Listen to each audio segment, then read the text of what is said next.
জোট অহংকারীদের জোট। জোটের নেতারা একে অপরের সঙ্গে কথা বলেন না। কলকাতায় এসে আক্রমণে কেন্দ্রীয় মন্ত্রী অনুরাগ ঠাকুর। ইন্ডিয়াকে ভয় পেয়েছে বিজেপি বলে পাল্টা কটাক্ষ কুণাল ঘোষের। जहां घमंड और अहंकार सिर चढ़ के बोल रहा है, एक नेता दूसरे नेता से बात नहीं करता है। पश्चिम बंगाल में चौधरी साहब कुछ कहते, ममता दीदी कुछ और कहती, तीसरा कुछ और कहता है। ये आपस में ही ना सुर मिलते ना ताल मिलता है। और हमने पहले दिन ही कहा था, ना इनका नेता है कोई, ना नीति है, और नीयत में खोट तो पहले दिन से ही नजर आता था।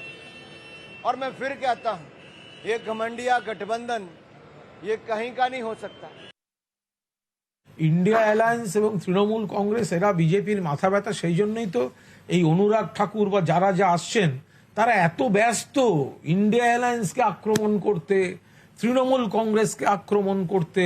মাথার মধ্যে ঘুরছে ইন্ডিয়া ইন্ডিয়া ইন্ডিয়া ইন্ডিয়া। তা যদি এরা গুরুত্বপূর্ণ নাই হয় তাহলে এদের নিয়ে এত কথা কিসের? অনুরাগ ঠাকুররা জানেন তৃণমূল কংগ্রেস অত্যন্ত গুরুত্বপূর্ণ ভূমিকা পালন করছে।